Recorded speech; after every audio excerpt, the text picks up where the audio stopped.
All right, folks, so let's sit here at our computers at home in our first world countries and take a look at the events of the past couple of weeks. And I think this is the funny thing about it. It continues to be the funny thing about it is how our administration, Joe Biden and Kamala Harris and so on, and the Democrats and so on, continue to take a lot of flack from the right wing about their response to various issues. And I think this is another wonderful case of hypocrisy in the case of the GOP and the conservative right wing is, look, what would you have done differently if Trump had been president? Anything had been under the control of the GOP. I didn't see too many members of the GOP saying we needed to send troops over to the Ukraine to support them, or saying that the answer was World War III.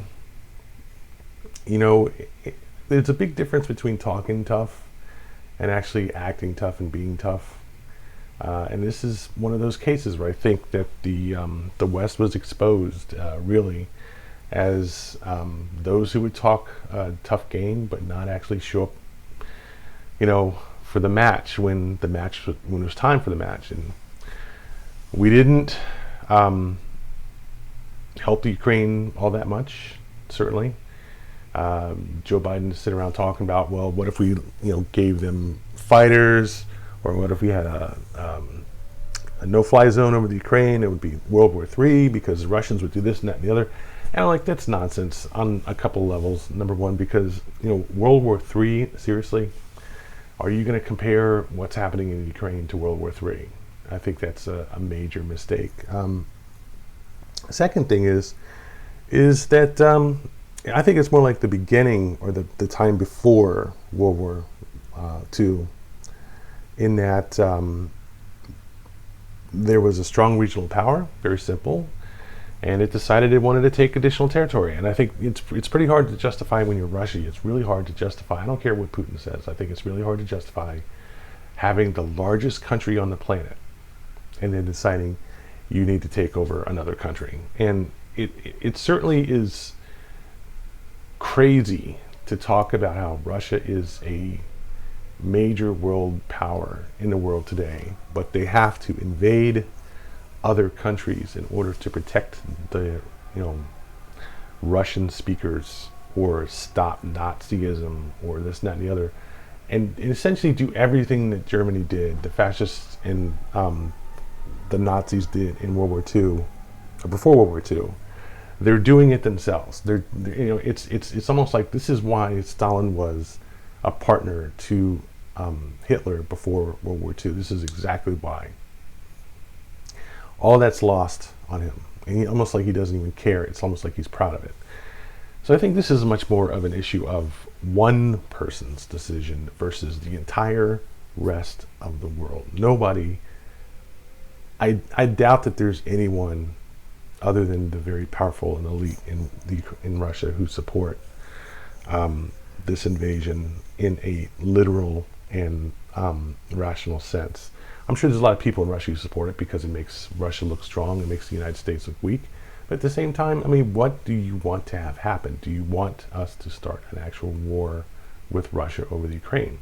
On the other hand, yes, admittedly, it may be that that's exactly what needs to happen. But it didn't happen, okay? I didn't hear a whole lot of people complaining when we didn't send F-16s, F-15s, Tomahawks, any kind of serious weaponry other than some man-portable anti-aircraft missiles, which are not cheap, by the way. These things are very expensive missiles, shoulder missiles. They're not like the ones we sent to the Afghanis. These are the real deal. These are anti-tank weapons, the javelins. As a matter of fact, I did two different things talking about the javelins and Stinger missiles. Apparently they had more than enough Stinger missiles to keep 100 Russian aircraft from continuing to fly, but not enough to stop the Russian Air Force from bombing the hell out of their major cities. And apparently they did a good enough job to keep the Russians on their toes, but not enough to stop them from taking over. I mean, it's essentially over at this point. The president of the Ukraine is negotiating for some part of the Ukraine to remain separate from Russia. Probably even not even that. It's more negotiating the terms of surrender. So Poland didn't jump in. West Germany didn't jump in. People talked about sending their troops over to the area, but no actual fighting involving Western forces. No ground war, no air war, nothing. It's just, and I would say it looked a lot like, in the end, a country that should have joined NATO earlier, but was intimidated out of joining NATO by the Russians, because the Russians will say, well, if you join NATO, then that means that you're not our friends. And if you're not our friends, that means you're our enemy. If you're our enemy, then in the name of our security, we're going to attack you because you're joining NATO.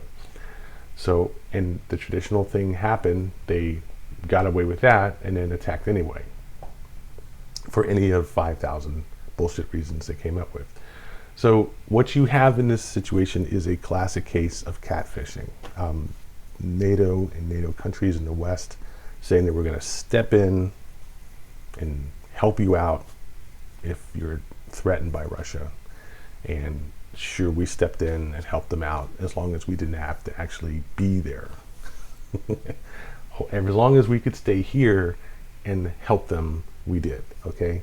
As long as we didn't have to have, actual Western forces in the conflict, we helped them. But what's the difference between that and being strung along on a dating site? Yeah, we're having a great relationship. Everything is just fine between us as long as we never meet in person, just like that. And we basically got exposed, I think, for a country that talks a lot but doesn't actually deliver when the chips are down.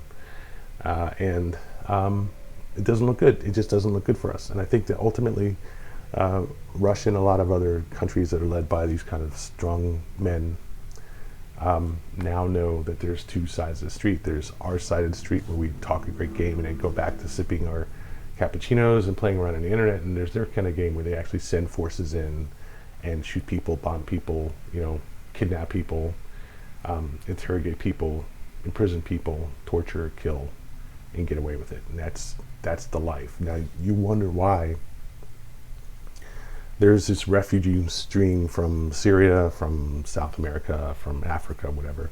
We know why that stream is there, and now we see the stream from Central Europe. It's just that simple. We need to stop just wringing our hands about it and accept the situation as it is, because no one is going to do anything to change it.